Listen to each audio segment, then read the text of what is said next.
আসসালামু আলাইকুম এভরিওয়ান, কেমন আছেন সবাই? Welcome to my new video. আজকে আমি এই মুহূর্তে আছি ঢাকা ইউনিভার্সিটি জসীমউদ্দিন হলের সামনে।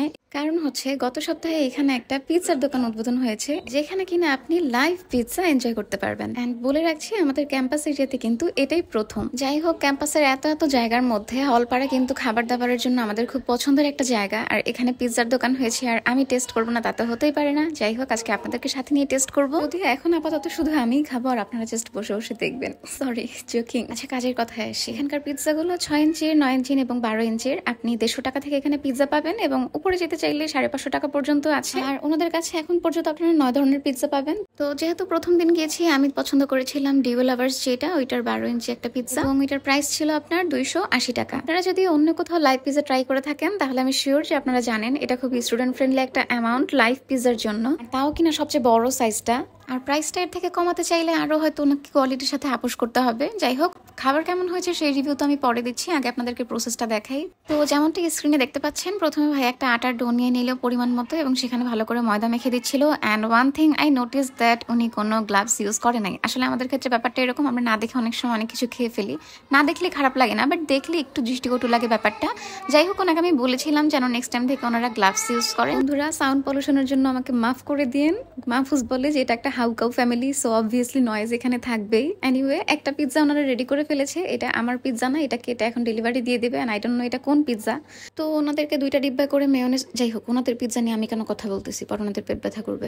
যাই হোক, চিপার মধ্যে ঢুকে আমি বসে আছি আমার পিৎজার ভিডিও বানাবো দেখে। আমি জায়গা পাচ্ছি না, এর মধ্যে আবার চলে এসেছে বিড়াল মশাই, উনি এসে পিৎজা চাচ্ছিল। আর মাহফুজের ভাষায় ওর কোনোই লজ্জা হলো না। যাই হোক, এখন আমার পিৎজার ডোটা রেডি করে ফেলেছে এবং একটা প্লেটের মধ্যে রেখে দিয়েছে পিৎজার প্লেটটা, এবং চারপাশ থেকে খুব ভালো করে কেটে নিল, মানে বাড়তি অংশটা।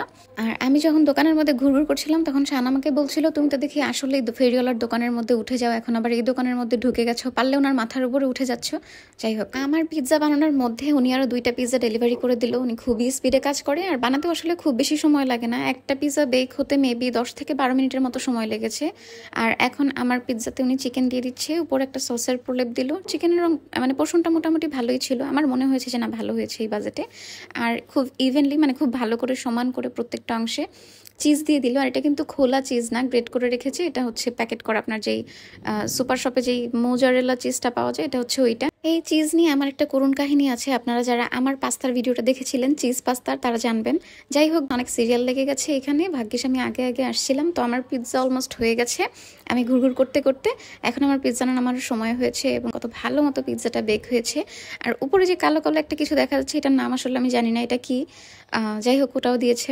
আর এরপর পিৎজাটা কেটে নিচ্ছিল, আর উপরে চিলি ফ্লেক্স দিয়ে দিচ্ছিল। যাদের প্রয়োজন তাদেরকে, আমি এটা স্কিপ করেছি, প্রয়োজন ছিল না বিধায়। আর এখন অরিগানো আর সামথিং কিছু একটা বলে, ওই টাইপ কিছু একটা দিল। আর আমার কাছে সসের চাইতে মেয়োনেজটা খুব ভালো লেগেছে। মেয়োনেজটা ওনাদের নিজেদের বানানো, এবং সসটা মেবি বোতলে করে কিনে এনেছে। আর হ্যাঁ, এটাতে কিন্তু চিকেনের সাথে সাথে সসেজও ছিল। যাই হোক, এই হচ্ছে আমাদের পিৎজা খাওয়া। আমি তো বলবো 10-এ 8.5 দেওয়া যায়। যদি হাতে গ্লাভসটা থাকতো তাহলে আমি 9 দিয়ে দিতাম, আর 1 আমি এমনি দিতাম না, কজ আমাদের দেশে নিয়ম নাই। যাই হোক, আপনারা যারা ভার্সিটির ছোট বড় আপুরা ভাই বোনেরা আছেন, আপনারা কিন্তু একটু ভালো খেতে এখানে চলে আসতে পারেন। সপ্তাহে 1 দিন, মাসে 1 দিন অন্তত নিজেকে একটা ট্রিট তো দিতেই পারেন টিউশনের টাকায়। আর আপনার যদি মহিলা বন্ধু থেকে থাকে, তাকেও নিয়ে আসতে পারেন একদিন একটু পিৎজা খাওয়াতে। আর অবশ্যই আমাকে কিন্তু ভুলে যাবেন না, আমার কথা বললে আপনাকে একটু ডিসকাউন্টে দিতে পারে, এবং মাঝে মাঝে আমাকেও কিন্তু খাওয়াতে পারেন ক্যাম্পাসের ভাই বোন হিসেবে। আমি কোনোই মাইন্ড করবো না। তো বন্ধুরা, আজকের ভিডিও এই পর্যন্তই। সবাই ভালো থাকবেন আর সুস্থ থাকবেন। আল্লাহ হাফেজ।